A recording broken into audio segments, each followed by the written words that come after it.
One of the particular ones I thought you might be interested to see was the overlay plan of one of the drawings which Sarah had in her talk, which is actually the layout plan of the Empire exhibition in 1924, and we've overlaid it over the current day plan, so you can sort of work out where the streets are, where Engineers Way is, where, well, the street outside used to be called Craftsman's Way, so we can talk a little bit about that if that's of interest. And we've got some other illustrations in the talk as well. Hello Wembley is a phrase obviously used by many people who've performed in the arena. And that famous phrase of Kenneth Walthamstow, you think it's all over, when in some ways it's only just begun. So this is the Metropolitan line arriving at Wembley Park in the 1880s, with the entrance to Wembley Park and the Watkins Folly Tower, which Sarah talked about in the last talk, and what it would have looked like if it had been built. That was on the site of what then became the Empire Stadium, and the Empire exhibition was all built up around it. After that, you then had the sort of surface parking dominating the stadium area for many years, the Empire Pool Wembley built in the 1930s, the conference centre built in the 70s, and then it kind of goes right the way through to the new stadium, and then we sort of move from what I'd kind of call CGI world into real world, and some of the things that have been happening here since we reopened the arena in 2006. So it's a bit of a quick canter through, but I can leave it playing at the end, and I'll take you through some slides and talk about those now, if that's okay. So I'll just pause that.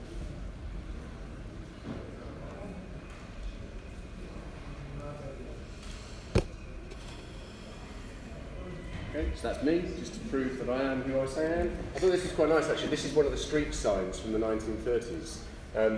You'll get the hang of this. I'm quite obsessive about fonts and wayfinding and street nameplates, but I think even in just the sort of the graphics of that, you get a little bit of the character of the area, and it's something which Naomi, who's here tonight, is working with me on trying to get some of that spirit back into the area itself. So there's three things. We talk a little bit about heritage, a lot about people, and quite a lot about the place and how that's created. So Sarah went through a lot of this great period of change from 1790 with the railways through the Empire exhibition. And I guess one of the questions is, well, how do we acknowledge that in what we're doing? Lots of people have come here to sort of visit and perform over the years, but in many ways the place has been shaped by the people who live and work here. So how are we sort of thinking about that in what we're doing? And particularly, it's not just about things which are happening right here, it's actually about how does all the activity here relate to the wider area of Wembley and Wembley Park. Because Wembley Park is not just this place, it is an existing community. And then finally, I guess Wembley was for many years known as a place which people visited, but there wasn't, as the council identified, a lot of benefit for local residents from all the visitors. Basically, the residents got all the hassle and none of the benefit. So the key thing for us is how do you create a sense of place that works 365 days a year, not just the 35 or 70 major event days. Okay, so that's been a big theme throughout all of our work and the council's work. Now, some of the heritage we ourselves have sort of put out in some of our hoardings, and just out here on what we call Market Square, there is a little bit of a timeline, but I think we've probably gone through a lot of that. I think some of the artefacts which we have had in our own collection and which we've kept in York House, I think some of those have now gone to Brent Archives. And something which Dawn and I were talking about on Saturday was about actually trying to get more of that stuff on display. So Sarah obviously brought it out, and there was a handling collection, but it's a pity that so much of this is sort of hidden away, and it'd be quite nice to think about how to get some more of that heritage back out into the public domain. This was the map which Sarah had on screen. It's absolutely beautiful. It's one of the coloured exhibition maps. When you've got a programme with you this evening. I think this is the programme for the opening by the King of the Empire exhibition in 1924. 2025, actually. Yeah, so it's I mean, I think again as a piece of cartography or graphic design, absolutely fascinating what it has on the map. And if you get a chance to read it later, there's a lovely piece here, which was this big sort of marquee was actually the amusement park, and it was in this was sort of covered in the advance notice literature, but that was sort of revealed on the day. You'll also notice a few things changed. The Palace of Arts, Palace of Industries, by then it became the Palace of Engineering. On the plan on the table, it actually was originally called the Palace of Housing and Transport. No, sorry, it was the other Other way around, was it? Yeah. Other way around. It became the Housing and Transport. Sorry, thank you. So, as I suppose with exhibitions of any kind, lots of the content changes right up to the opening day. And then coming over to this side, this is where the exhibition station was. And in actual fact, if you just look, this is a sort of a Google Earth view, for want of a better word. You can still see where that railway line used to be coming through here and where the exhibition station was. So interesting enough, actually the exhibition station brought you in from this side, and as Sarah explained last time, that what they called the motor park was over on this side. And again, on this plan here, you'll see that roughly where Wembley Hill Road becomes Empire Way, that was all really where the coaches arrived on the west side, or that side of the scheme. And in some ways for me it's quite interesting, because the issue of where do you put all the cars and coaches for an event day is probably still one of the big themes that we're dealing with. So that's the plan that's on the table. Just a little bit of interesting. In the Palace of Industry, there was many exhibitions in there. Sarah talked about the butter horse and everything else. Plasticine, so like the children's toy, was invented and on display in the British Empire exhibition the first time in 1924. It's called Harbert's Plasticine Limited. His great-grandson, Brett, works for us. He's our head of planning. So the street which is being built at the moment, which will connect from, so here's the Civic Centre, the street which will go up this way here is going to be called Harbert Way. Not after our colleague, but after his great-grandfather. It roughly takes you through that point of where the Palace of Industries was. So again, you'll find a lot of these names coming back into the street naming we're using. I've got a few of these in here, but these are just generally trying to do this sort of before and after. So that's the 1935 FA Cup.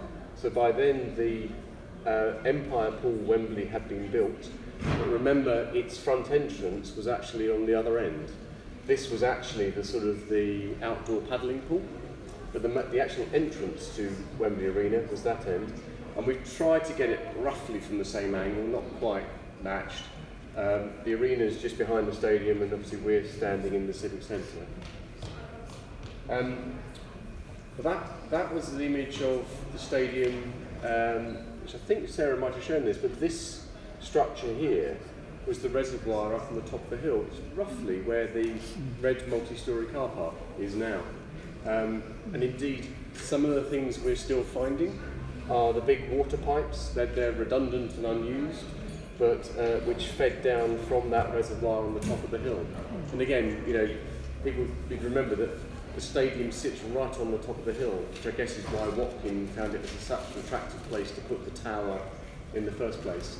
And then looking beyond it, you can see the cooling towers here down to what I guess is probably now where the Power Day energy plant is, down by the Grand Union Canal. I'm not totally sure, but I'm guessing that's why that was in that location.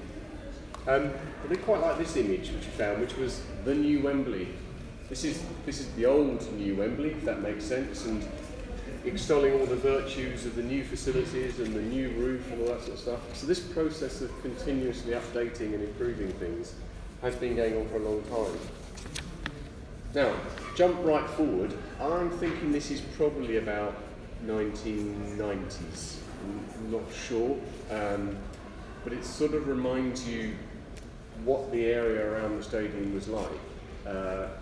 At the time, the whole discussion was taking place about where should the new stadium be. And if you remember, there was lots of conversations about whether it should even be in London. There was talk about moving it to Birmingham to be the home of national football. And there was lots of debates about what sort of stadium the new stadium should be. But you can sort of see in this image the old stadium, Wembley Arena with its front door that way. There was a recording studios, I believe it was, roughly about there. There were some squash courts there. This round building was the old conference centre. This triangular building was Elvin House. It's an office building originally built, I believe, as a headquarters for Kellogg's. And then these are the exhibition halls of the old exhibition centre, together with the old multi-storey car park. And that was actually the original Hilton Hotel. So what's now the Holiday Inn, which then became the Wembley Plaza, that was the Hilton Hotel. And you can just see at the top here, this is the network homes, offices, Empire and Danes Court are here, and then what is sort of now being demolished, Wembley Retail Park, I suppose the Stadium Retail Park, and then just the last piece is left in this corner where we now have the Yellow Pavilion. So again, I just thought it was interesting to see the difference between that. So looked at from the other side, this is on an event day. This is all the coaches sort of rammed in around the stadium. And something which a lot of people don't know, the pedestrian walkway, so this white bridge here, was actually originally built, not actually to get you across Engineers Way, but to get you all the way across the coach park. Sadly, somebody was killed by a coach manoeuvring in the coach park. So they built this structure in the early 90s to get you through, the late 70s, to get you through to the stadium. Clearly, when the new stadium was built, a lot of that was actually chopped down. So if I just flick back and forwards, that's the old footprint, that's the new footprint. So even though the capacity of the new stadium at 90,000 people is not a lot different from what the old one was when it closed, the actual volume of the new stadium is about 3 times the size. And if you look afterwards on this plan, you just see the plan underneath there is of the new stadium. The twin towers, as were, would probably be roughly where the managers' dugouts are on the side of the pitch. So, and another little bit of a giveaway, of course, is that the road which comes in from that side into the London Designer Outlet is actually called Stadium Way, and it would have taken you across to the front of the old stadium. So Royal Route, Stadium Way, and Engineers Way, those 3 lines, sort of east-west, have stayed pretty constant throughout. I'm not going to give you a whole lecture about planning policy, because that's all probably happening upstairs as we speak. But I think the important thing to identify that before we got involved, London Borough of Brent were basically saying from the outset that they wanted to make sure that the new stadium didn't just basically repeat the problems of the old stadium.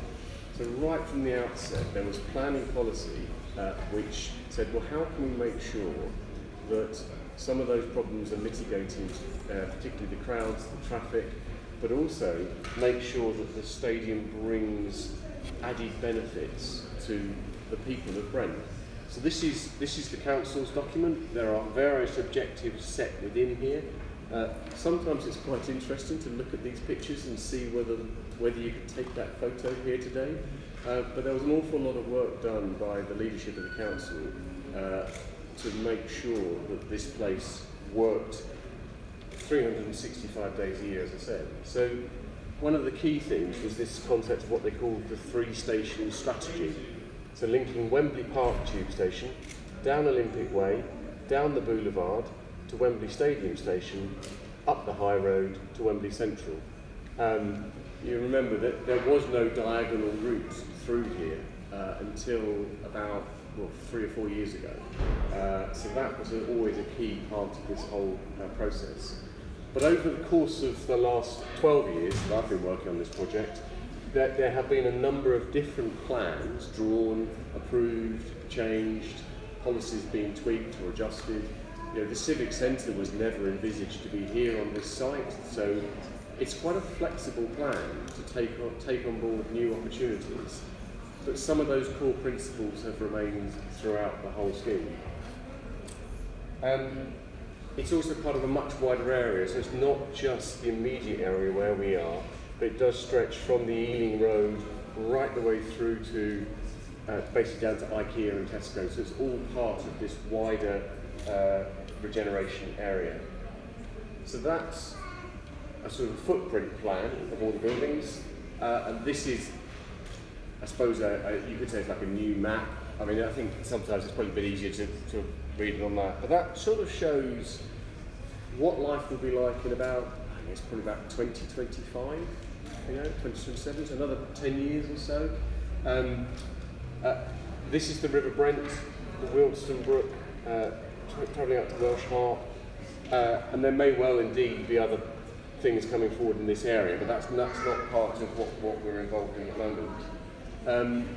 Essentially what this team is involved in is all these things. Now I won't go into numbers, but I think by the end of it I'll try and show you some of the sort of the bits which will make it work as a day-to-day place, if that makes sense.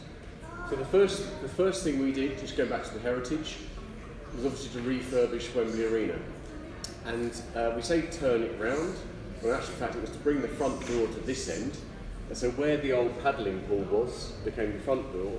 What was the service yard entrance moved to the other end, and that all reopened in May 2006, so a year before the stadium reopened. And it's something which we're trying to see if it's possible to do, is to get a little bit more day-to-day public access into the arena. It's a pity, I think, sometimes that you always have to have a ticket to go into it. Even if we can just get it open for open house weekends or something like that. So it's something which we'll keep trying to do, because I think it is quite an amazing building. How it was built as a swimming pool, as Sarah explained, you put the floor over it for the concert events. The pool is still under the floor. It doesn't have any water on it. It still has all the lane markings and the depth markings. I couldn't find the sign which said no heavy petting, but that's that's all part of heritage. But it is a remarkably robust building and very forward-looking. Now I'm an architect, but I have to say it wasn't designed by an architect. It was designed by an engineer, Owen Williams. So all credit to him. He then went on to do a lot of buildings for the Boots company and also the Daily Express building. So people. Again, these are some of the faces that we've put up on the hoardings recently. These are kind of people who've either recently been involved in Wembley Park. So Sue, who manages the London Designer Outlet. Michael Cotton, he's been working on Wembley Park for years and does a lot of the work with us. So we're kind of quite keen wherever we can to get the businesses in the area working as part of the scheme. And probably, one of our most recent residents, Egil, who moved into what we call Emerald Gardens. That's the building just the other side of the Civic Centre. So there's a whole host of people who are involved in here. Mo, you might recognise, who used to run the little yellow Renault van. She's now gone back to France. But we think that all of these people, just a small part of the people who actually make Wembley Park. Now, one of the things that we have been running for the last 2 years, is I think we called it the Yellow Pavilion when it started. And why did we call it that? Because it was a pavilion which was yellow. This building here actually came from the Millennium Exhibition down at Greenwich. It was one of the security buildings. It was about to be demolished down in Greenwich. So we moved it up here, and to start off with, we used it for sort of public exhibitions and consultations. And then from sort of 2015 through to about this time last year, just a little bit longer, it started to become a kind of community pavilion. And the reason we did that is that in the planning permission, it says we have to build a community pavilion, and it's almost finished. But we didn't know who the community was or what they wanted. So there was a building which was about as big as a badminton court and as tall as a badminton court, and we had no idea whether people wanted to play badminton or not. So through this, and through one of our colleagues, Ash and Laura, working this, started to inform what sort of things might interest the local community. The yellow pavilion then moved. It's about 2 minutes walk down the road there. Hopefully some of you have been to it.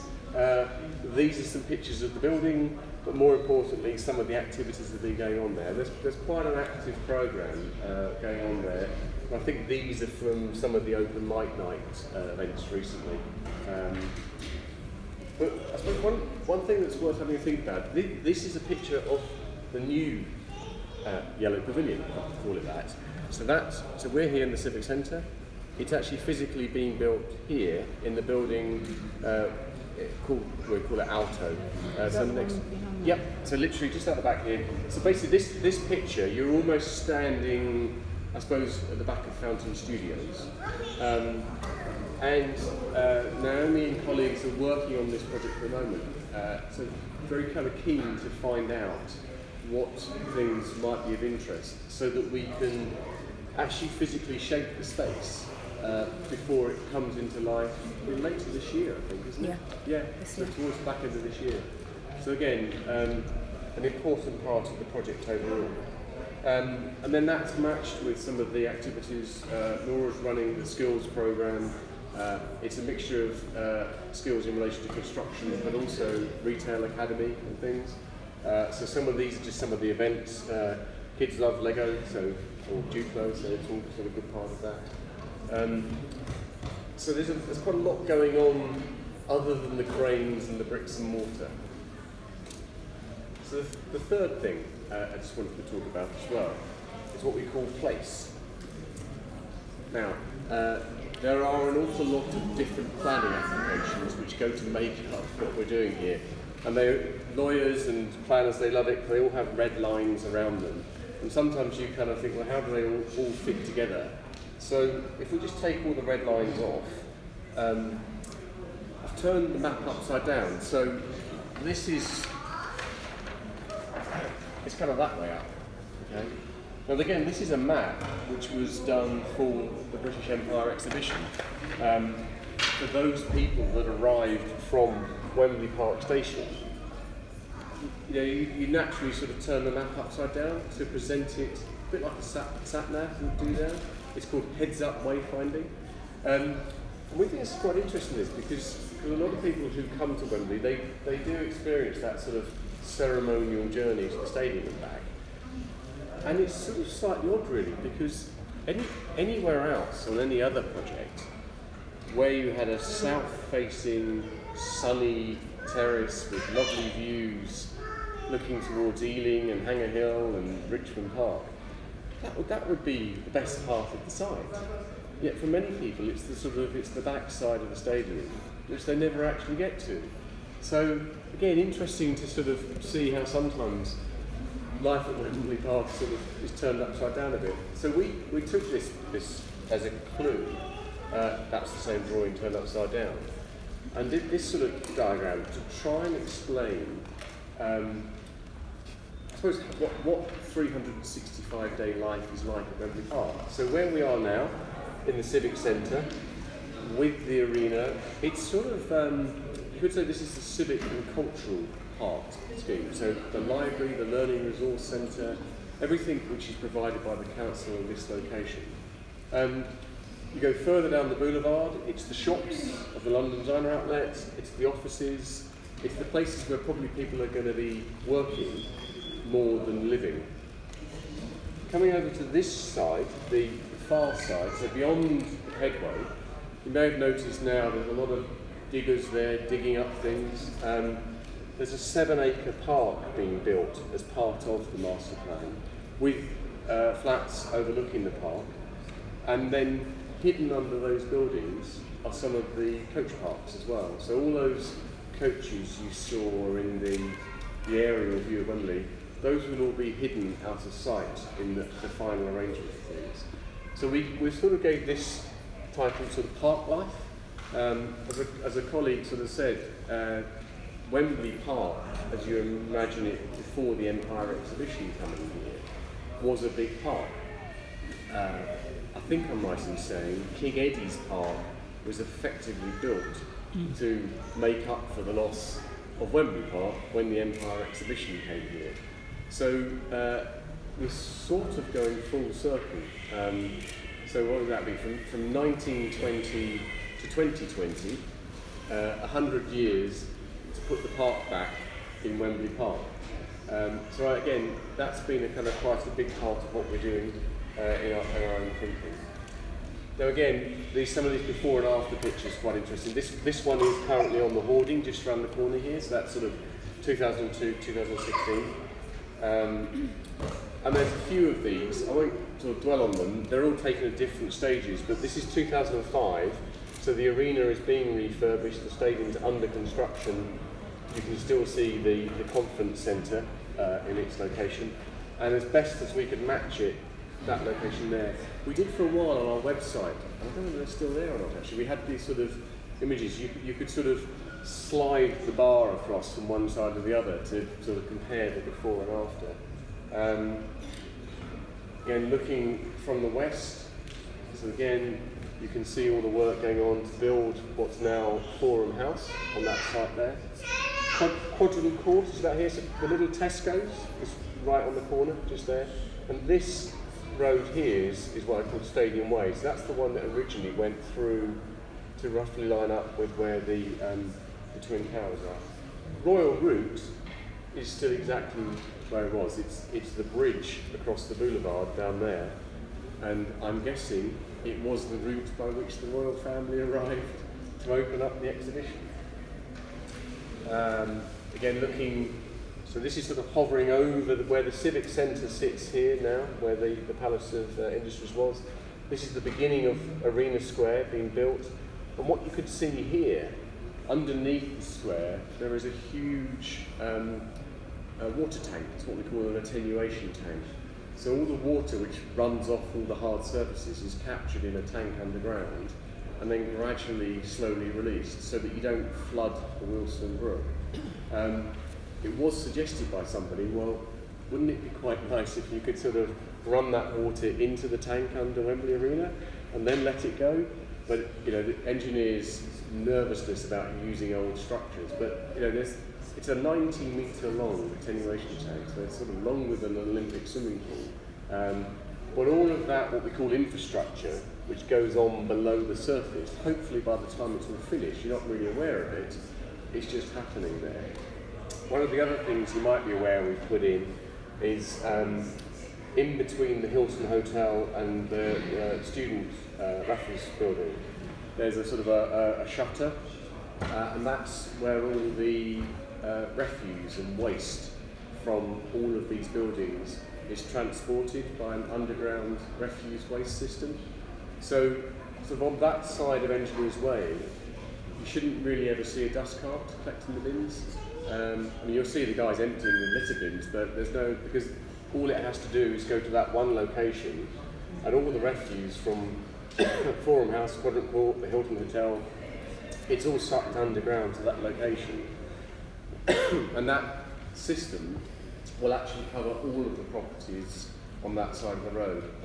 So again, it's sort of one other way in which you're trying to, I suppose, reduce the amount of delivery and lorry traffic that comes into the scheme here. From the southwest, the White Horse Bridge, that wasn't built by us, that was part of the, well, it was then the London Development Agency, but I suppose you'd now call it the GLA. That was all built as part of their work to improve the connection between Wembley Hill Road and the new stadium. So Station Square, the White Horse Bridge, that was all done as part of a linked project. And then, and the reason why I showed you the other photos first is that when you see that picture there in, that's probably actually about 2006 actually, it all looks like there was nothing there. I mean, that was after the exhibition halls and Elvin House had been demolished. and it's now where the London Designer Outlet and Hilton Hotel all sits. And again, from sort of similar angle. I think this one was quite an interesting one as well. Olympic Way, or Kingsway as it was originally called, or Wembley Way as some of the football fans call it. This was taken in 2014, and this was with the old lighting on the side. This was taken a month later, and somebody who came recently actually said to us is that when they used to come to Wembley on a day-to-day basis, they would never have walked down Olympic Way. They'd have always walked around Empire Way because they never felt safe walking down Olympic Way. And so lighting, activity, just a few more familiar faces down there hopefully just improves that sense of day-to-day safety. And what you'll now notice is that we've now just recently put up some hoardings here, and we've taken out these old lime trees to build the final arrangement of the paving and the tree planting down there. And a bit of a sort of insider to this. What we're trying to do is we're trying to plant an avenue of trees. They're not all the same, but it's actually a collection of different species of trees gathered from sort of around the Northern Hemisphere. So I suppose in the same way that the Empire exhibition brought many corners of the world to Wembley, and many people from around the world come to Wembley day to day to see events. It's quite a nice idea to create this sort of avenue of trees. It's a bit like you'd find in somewhere like Kew Gardens. If you go to Kew Gardens and you've got the vista down to the pagoda, so all the trees are arranged almost sort of geographically. So the trees up by Wembley Park, they will be the ones from, I suppose, West Coast America. And by the time you get down to here, you're probably on the east coast of Japan or possibly New Zealand. But we have actually had the head arboriculturist from Kew Gardens advising us on this tree selection. So I hope as those trees arrive in January, February next year, you'll start to get this sort of growing sense of the avenue planting coming down here. It's something which we try really hard to get right. The trees here in Arena Square, the pin oaks or Quercus palustris, again, those have sort of grown really well since we planted them in 2006. Interesting enough, all this tree planting out here in Market Square is actually temporary. We thought that rather than just leave it fenced off as a building site, we'd actually try and bring it into use. It's what we kind of call meantime use. So it was opened in 2014, so it's been there for 3 years. But all of those trees actually sit in pots under the ground.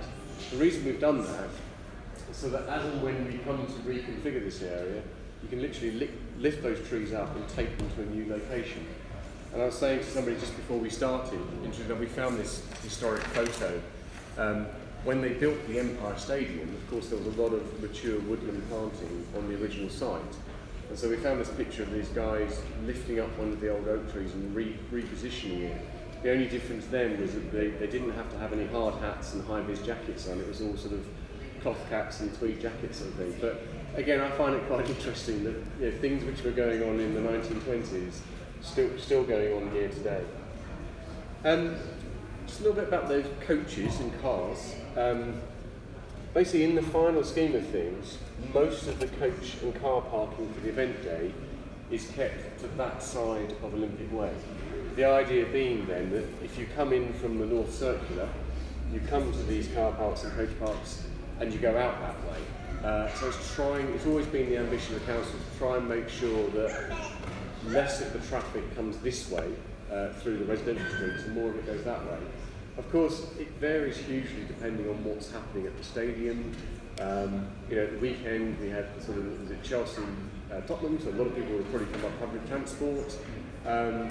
If you get something like the Capital Summertime Ball, or if One Direction are playing here, you'll get an awful lot of anxious mums and dads coming to pick their kids up. So every event is different in terms of its profile. We're trying to make sure that the way we lay these things out puts least of impact on this side and most of the traffic on that side. And the same is true of how you build this as well. As you can imagine, we've been building here ourselves for 11 years. We've had residents living here now in Forum House since 2008, 2009. So when people talk about the next exciting phase of Wembley, there's been a lot going on. We passed the point, I think it was last year, where there've been 10 million visitors to Wembley who didn't have a ticket. That didn't mean they were, trying to sneak in via the turnstiles. It actually just meant they were coming here for all the other things other than ticketed events. So I think that started to sort of tip the balance a little bit in terms of day-to-day activity. Interestingly enough, a lot of footfall comes to the Civic Centre. There are a lot of people working here, a lot of residents coming for the services which the council offers here. So I don't know the footfall here. I could sort of probably try and find that out actually. And interestingly enough, I know, I'm not from the council, I know there's lots of politics about libraries in Brent, so I'm tread carefully here. But this library and sort of learning resource centre has been fantastically well used. I think it's something like the third busiest library in the country. So really, really successful, I think, in that. And I think also the main entrance area with the staircase and the events which can go on in there, really interesting. There's so much capacity here to do exciting things every day. So what we're trying to do is make sure all the construction traffic, again, try to keep it that side. We're not building all the buildings here. There are other contractors working. So if you do see a muddy lorry going the wrong way, please don't blame us, but please do tell the council and use the. There's an app, isn't there? You can report things for cleaner rent and things. So use that. But again, there's a lot of sort of work which goes on to try and control that. And then we send out, there's a construction newsletter each month. So this will tell you what's going on what building. You've got some of the people who are doing the building works, some of the skills program work that we've been doing. But also quite critically, there's a phone number there if you need to ring it.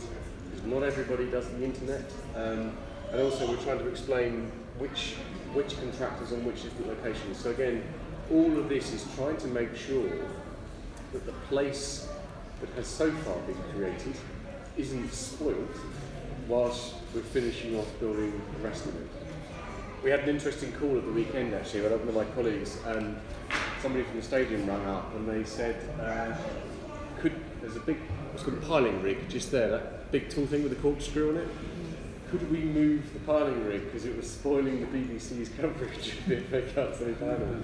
And the trouble is that there is a sort of embargo about 4 hours before the day before the event. You have to stop construction activity. So of course, we couldn't get anybody in to move it, but it is one of those things that Wembley as a whole isn't just seen by people on the ground with their own eyes. It is seen by this sort of worldwide TV audience, and quite often from the air. So sometimes these aerial views of things are quite important to get right. And what we kind of call it's the fifth elevation of the building, the roof of the building. You can't just put all the kind of mechanical plants on top of the buildings. You've got to make sure the roofs of the buildings look good as well. So that's all part of what we think about. Excuse me, a big part of Wembley in the past was the market. Sunday market. Yeah. Is that coming back, or are you doing anything about that? There was an awful lot of complaints about the Sunday market. I remember it featured on, what was that BBC programme, wasn't it? Rip Off Britain. So I think it was felt that by the time we closed it wasn't necessarily doing everything right for Wembley. We did then try and restart it on Olympic Way. I don't know if you remember. There was a bit on Olympic Way, there was a bit in what was the old yellow parking. It didn't seem to quite work. We are making sure that Olympic Way, where we're paving it, all the sort of power outlet points to run a street market are going into that design. So on the Wednesday, we have the little food market out here. We're trying to make sure that the whole landscape is what we call future-proof to allow the markets to come back. But it's finding the right operator who isn't just going to sell sort of, rip off goods, for a better word. But no, it's important work. Just last few slides, and then I'm happy to sort of throw it open to questions. This is part of a leaflet which we had some copies kicking around earlier, but it's really since, I suppose, first residents moving into Forum and Quadrant, through to most recent residents in Emerald Gardens, but also all the other things that go on, the meantime activities on the lawns, again the children's play parks, all of those things which hopefully make the place have a bit of buzz to it in, on an everyday basis. And again at the weekend, I think it's lovely at the weekend, people would say, "Ooh, Chelsea Spurs, that's a bit violent." But when you see all the kind of kids kicking their footballs around on the boulevard, and it was quite a sort of family atmosphere in this part of Wembley.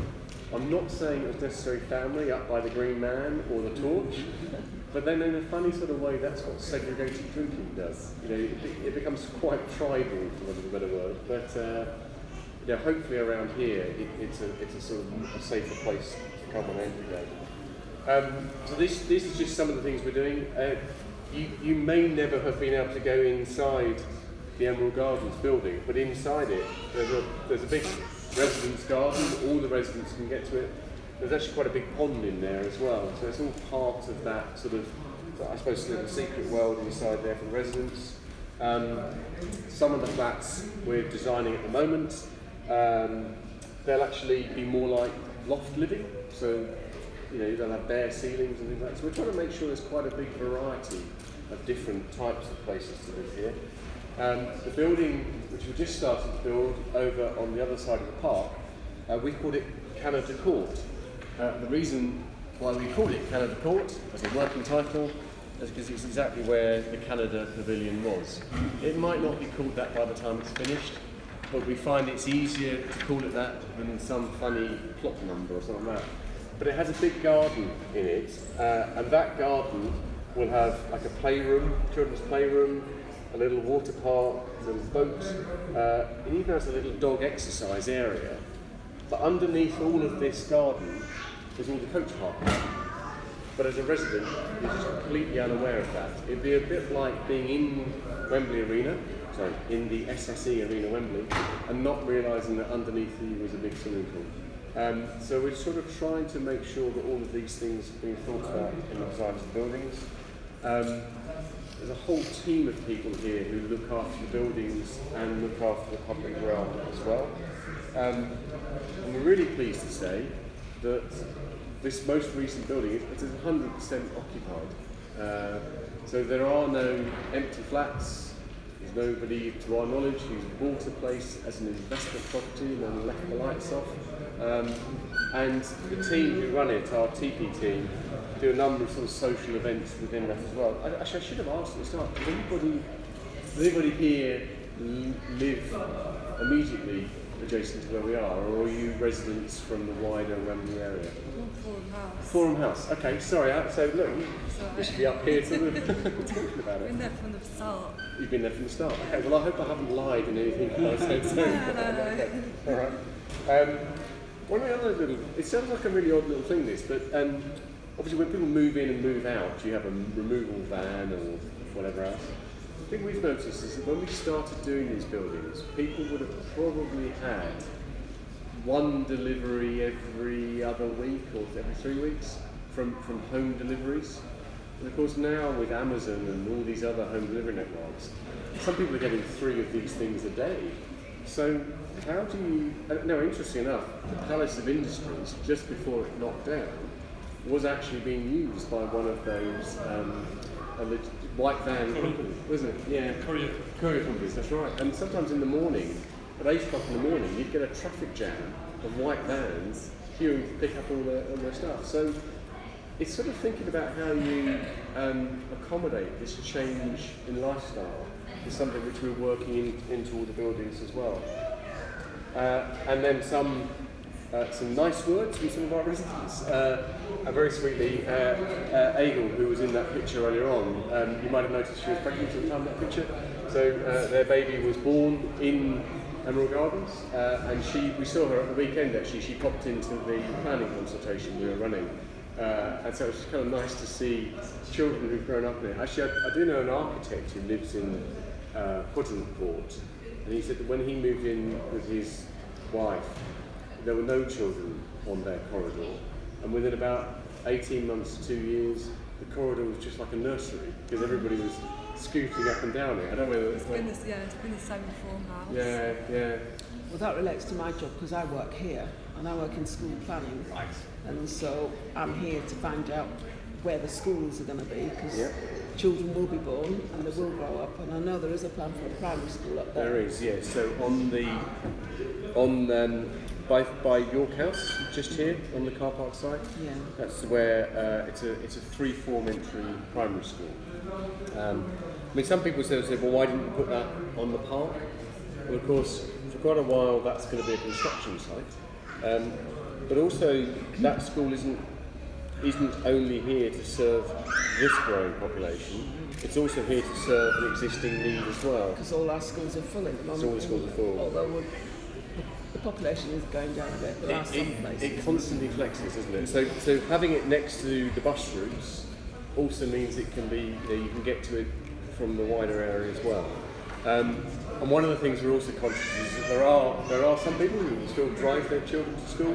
So one of the things we've been looking at is if they really insist on driving to school, can they drive into the multi-storey car park, walk their children to school, go back and get the car. So there's almost like a sort of a 20-minute grace period, because early in the morning on a normal school day, the car park's not probably going to be full. So we're trying to sort of join up a few of those things. We did in Forum House, you might be aware, we actually built a whole facility for a crash in Forum House. So the roof of the service yard, so the arena, is the play deck for the crash. So many people have looked at it, but nobody's actually occupied it. We're sort of saying fingers crossed, but hopefully that somebody's now lined up to take that. So that's one of 2 nurseries or creches which are provided. The other one is actually going to be either on the park side. In Quadrant Court, where the gym now is, that was all originally built as a doctor's surgery. The PCT were going to move here, it was 6 GPs, a pharmacy, and then they changed their mind and didn't move. And it's been one of those slightly frustrating things, because of course everybody says, well, where's the healthcare? So we learned quite a lot of lessons from that, which is don't build a building before you're certain somebody's going to move into it. And we're trying to work out where the best place is to provide the healthcare provision. Yeah. I just mentioned that, I mean, aside from the big events in the stadium and the arena, there's quite a lot of events which go on around the park, the running events. In a couple of weeks' time, there's a cycling event coming to Wembley. It's called the Tour Series. I think they're going up the boulevard, around the concourse, down the Pedway, and the back end. It's like a little circuit race. So again, that'll be quite exciting. It will be another thing which puts Wembley on the map. But all of the cleaning up after those events, all of that is done. It's not paid for by the council. You'd be pleased to hear. I mean, sweeping engineers' way technically is, but all of that is actually cleaned up by either the stadium or Quintain or the event provider. And it was a nice compliment we had about 3 years ago when the planning committee came for a site visit. The chair of the planning at the time said she noticed how the streets in this part of Wembley or Brent are often cleaner than they are in other parts of Brent. But as you can imagine, it does take a lot of manpower to get that all clean. So last image, I mentioned I'm a bit sort of nerdy about wayfinding aside. I quite like this image because it was from the 1948 Olympics. Now we're not quite sure whether this is actually a staged picture or not, but it was basically, this is where Bobby Moore Bridge is. So before Bobby Moore Bridge underpass was built, this was Olympic Way, or probably at the time it was called Kingsway. So you could literally drive down to the old stadium. And this is the AA men putting up the new sort of directional signs. Now, of course, nowadays a lot of this all gets done by what we call VMS or digital signage, because you have to change it. But again, we thought it was quite a nice sort of nice sort of piece to sort of close the whole thing. So I'm going to shut up. I can put the video back up if you want to watch that whilst we're chatting. But I'm more than happy to answer any questions. It's a shame you didn't have the up-to-date image, because I've seen the up-to-date version of that, where someone's... It's me. Yeah, Oh, was well, it you? it's me. Where Yeah, was I'm it? too embarrassed to sort of put that picture up now. So I was asked if I could make it look like I was putting up the new sign with my hard hat on and all that sort of stuff. And the line of footing, 1 in 3. Yes, that's Yeah. right. So, and there were a number of I photos thought that were it was done good. with that. I think there was a picture of the original station staff and the new station staff. So that was all part of this before and after. Did you take those pictures? I thought you did. Yeah, you took the pictures. Yeah. So, yeah.